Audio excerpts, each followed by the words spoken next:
Welcome to Velocity Podcast. I'm very excited today because I have my coach here, Shelley Gaudet from GFS, which is Gaudet Fitness Solutions. So how's it going today? It's going really well, thanks. Awesome. I'm excited to be here. Thanks for coming. So today we are talking about two things: why fitness is so important for the entrepreneur, and also how is Shelley marketing and getting herself out there. She has a ton of clients. She really pivoted when it came time for COVID and you had to go online. Pivot was my middle name for sure. So we're going to talk about that. All right. You want to just tell me a little bit about yourself or tell the audience? All right. So Shelley Gaudet, hence the name Gaudet Fitness Solutions. Former elementary school teacher, turned into a fitness and nutrition entrepreneur. I own and operate GFS, Gaudet Fitness Solutions, and it's currently out of 177 Paris Road in Brantford. And I have clients, about approximately 125 women who come regularly, either in person, online, do video recordings, or have nutrition coaching services with me. Yep, that's basically it. So when you first started, when you made the transition from teacher to fitness coach, how did you start building up your clientele? Well, I started in my house originally, and Facebook, for all that it's negative, is probably the best thing that could have happened to me in terms of getting clientele. So I had a few ladies coming that I knew from the community, and then they would tell their friends. We created a Facebook group. They would bring other ladies into the Facebook group. I used the Facebook group to post the workouts, post encouragement, post recipes, post tips, all of those things. Facebook to me was the number one way that I was able to grow a very successful business, for sure, hands down. All right, and then when it came time for the big pivot, which was like the word of 2020, yes. How did you kind of dive into the social media to really promote your business still? Because gyms, we all know, and gyms and like the travel community, they were the ones that got hit the most. Yes, that was a very trying time for me and my family. My clients thought that I just kind of sailed through it like nothing. They thought that I just, had always done this before, and I had never even really uploaded a video before. I didn't know that you could upload a video to YouTube, but you had to make sure you were using copyrighted music. Yeah. I didn't know that my internet at home was as bad as it really is. Yeah. So they always say you learn by failing. So let's just say I learned a lot because I failed a lot at the beginning, trying to figure out how to bring workouts to my clients. And so at first we were just doing workouts, my daughter and I, a few times a week. We were trying to do them Facebook Live. We tried a number of different methods, and then we ended up on what I use now, which is Whereby, but basically by failing on a whole number of platforms, including Zoom. Zoom and me are not good friends. It just didn't work with the bandwidth that I have at home because I live out in the country in Paris. And then spending hours and hours uploading video and realizing that at home my upload speed is not good and just going on data. So just doing a lot of things and learning a heck of a lot about technology. I used to be the person that didn't even know how to work the remote control at my house because I don't watch TV, and now I'm the go-to person for all things technology, which is really funny in my household. So my whole goal then was just to keep the girls motivated, keep them working out no matter what I had to do. That had to happen. So we worked hard. We got a really good system going. We used the Facebook, when they had the Facebook chat rooms originally, we used them to do workouts, and then we ended up on the Whereby platform, which we've kept ever since. Absolutely love it. So it's so interesting because I never in my life would have thought that I would be uploading workout videos every day, and I'm doing it at least once a day, sometimes twice a day. I never thought I would be doing a hybrid model where girls are online from home and in person at the same time. So in a lot of ways, COVID has actually been really good for my business. I wouldn't have said that in 2020, but for me, because now my community is not just within the Brantford and Paris area. You could be in Toronto, you could be in Niagara, you could be in BC. I have some clients from BC. It really doesn't matter where you are because I can reach you. I can do online nutrition coaching with you no matter where you are. And you can also go on and do a live virtual workout with me as your coach living in BC, we just have 3 hours time difference. Yeah. So it's really opened up my business so that I can help more women all over Ontario, Canada, and beyond. So that's pretty cool. Yeah, that's sweet. You know, a lot of people, once they were forced to kind of think about their business in a wider sense during COVID, it was like, okay, you know what? I hated it during the time, but now I see that was pivotal for me. And obviously it was brutal for some people, but I found a lot of people were able, if they had the right attitude, to really use that as a springboard and a catalyst to change their business model, essentially. And I have it going now still. Yeah. Like I still have women that are really happy working out from home. So like my 6:10 a.m. in the morning class is the busiest class ever still. And it's not abnormal for 6 women, because that's all I can take in person, 6 women to be in person, and at least 12, if not 15 people online every morning at 6:10 a.m. Because they like it because they don't have to actually leave. And they spent the time during COVID accumulating and creating a really awesome home gym. And they're like, I have everything I need. I have a coach encouraging me, sometimes yelling at me to do one more, to do another push-up, to do an extra burpee.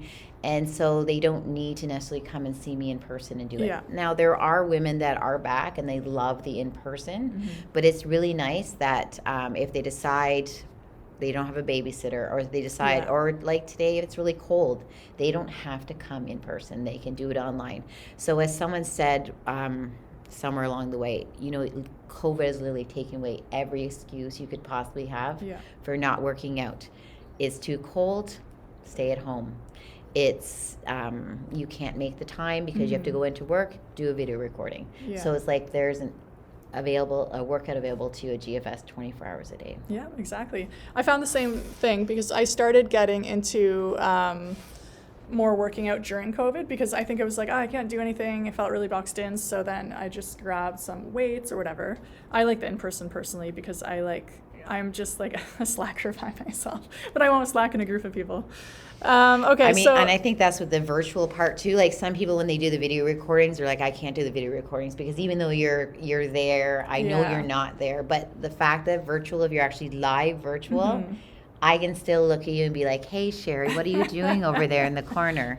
And then I can see your weights. So I think that gives them that accountability piece that you might not have doing a video.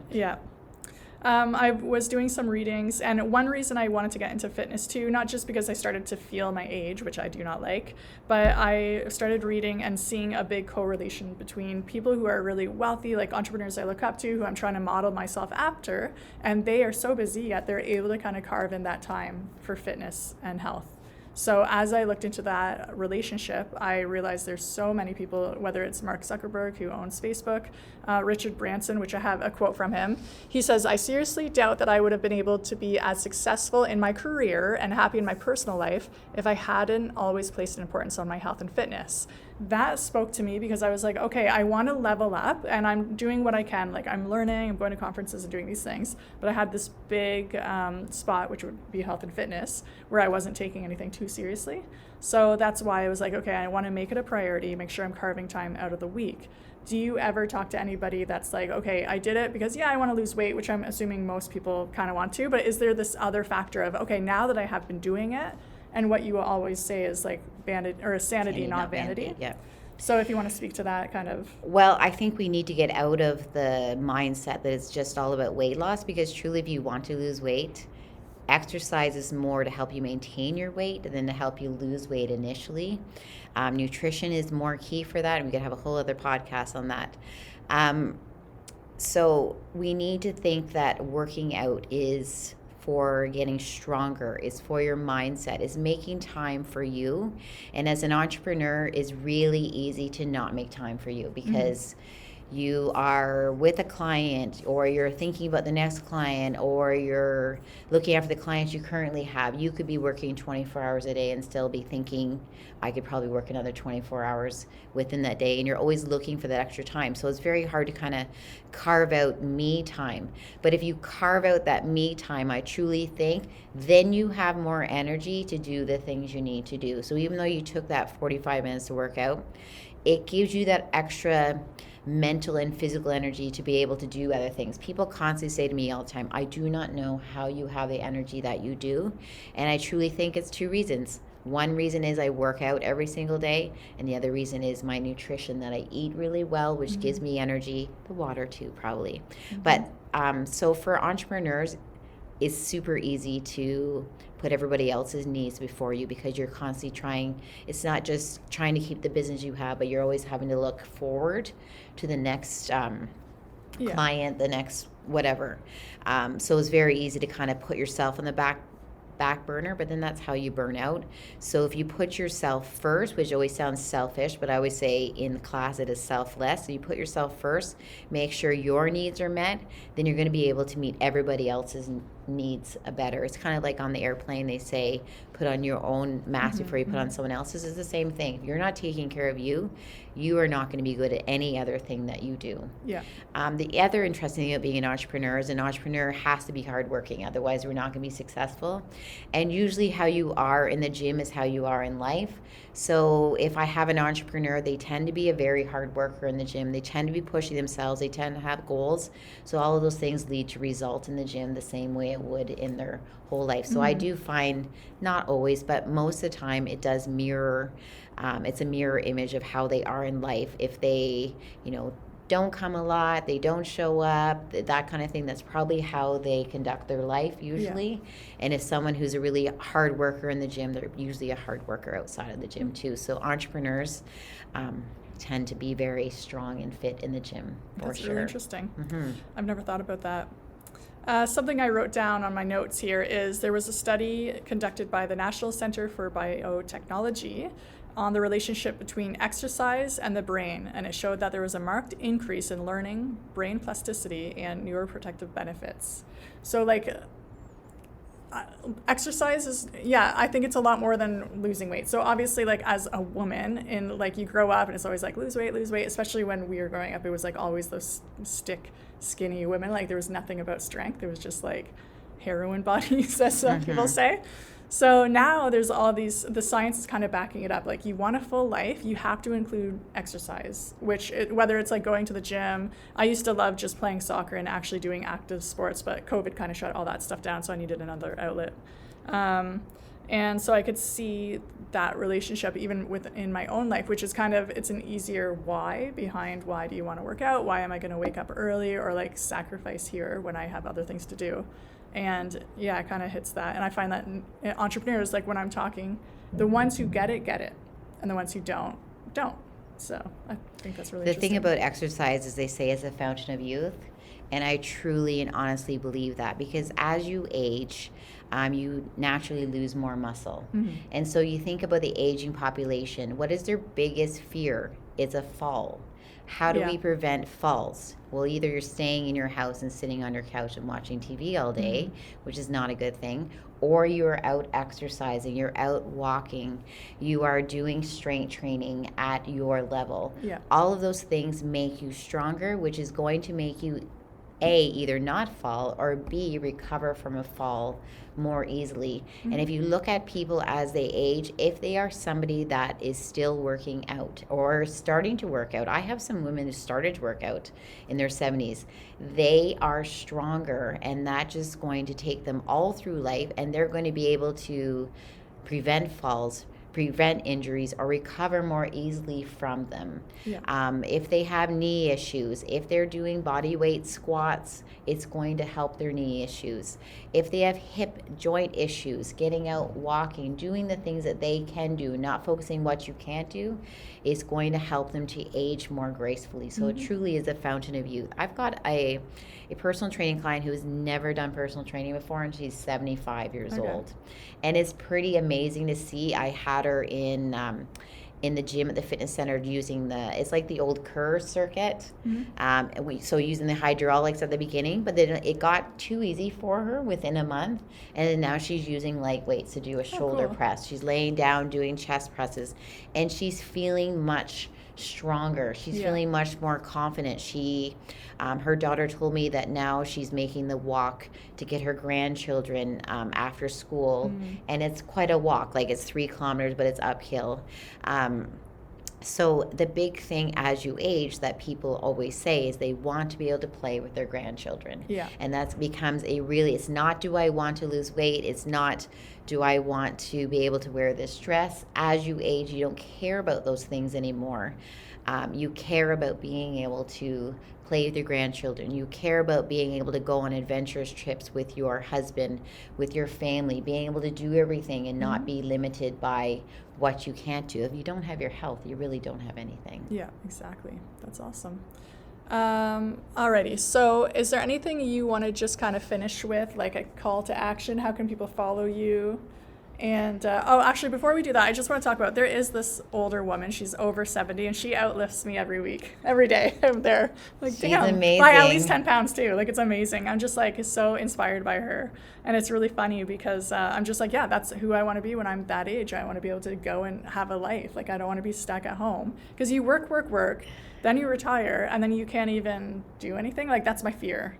So yeah, I think she's funny. Showing and that actually, video all the of older her, women. showing the video of her should have went viral, because how many 72-year-old women can do a NERPy, let alone a weighted NERPy? Yeah. I was introduced to Diane by Gilda, who is another amazing 7-year-old woman. So I told them, whatever you're drinking, I want some of that, because they both definitely exude youth. Yeah, they're very youthful. I remember Diane coming into the gym, and she was going to a station, and I'm thinking, I know she's over 70. I don't see her doing this, but I don't say, oh, you probably can't do this, because that's not appropriate when I don't know someone. But I just said, here's a modification. Instead of doing, this at the beginning too, instead of doing a weighted NERPy, you could do a walkout. And she's like, a weighted NERPy? Oh, like this? And sure enough, she did that weighted NERPy. It was pretty amazing. She is absolutely incredible.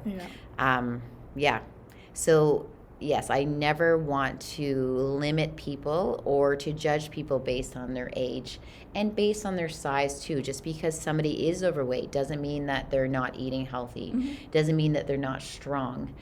So we need to not judge people by their appearance or by their age and see what they can do. Yeah, that's awesome.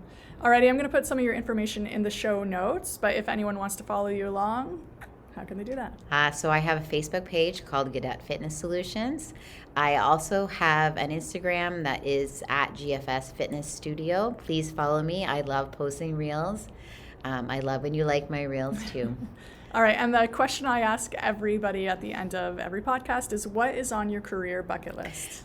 You had told me you were going to ask this, and I had to think about this, because for me, it's never been about accumulating wealth. And I think I'm able to be like this because I have a husband who's a financial advisor, and he's very successful. So for me, when I open up businesses, because this is not my first one, it's always like a hobby, and I'm able to take risks, because if I fail from a money perspective, it's okay.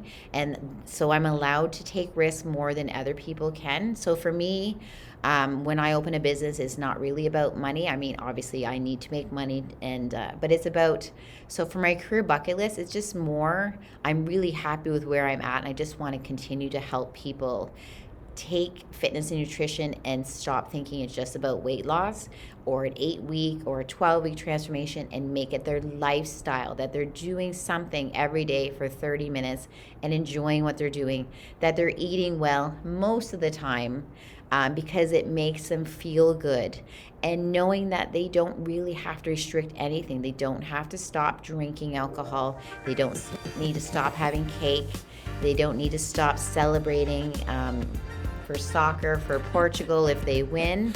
All of that is part of life, and food and alcohol is part of an adult's life celebration. So it's really important that we make fitness and nutrition fit into our lifestyle, and make all of the fun things in life also fit into our lifestyle, so that if you do lose weight and you get to your ideal weight, you're able to stay there, and then you're not yo-yoing along. And it's really important for me to teach women that, sorry man, I'm just a ladies only gym, but women that, so that they can be a role model to their children, to their family, and so that we stop this cycle for women as teenagers, children, girls, as they age, they have to look a certain way in order to be accepted, and that fitness and nutrition just about weight loss, that it's more about healthy living and being the best you can be. I love it. All right, you guys, if you want more information, I'm going to link her website and her Facebook and Instagram page, and follow along the journey. Cool things are happening. A new challenge is coming in January, so this podcast will probably air in the next week or two. So I'll encourage all the women to look at that. All right, thanks for tuning in, and we'll see you next week.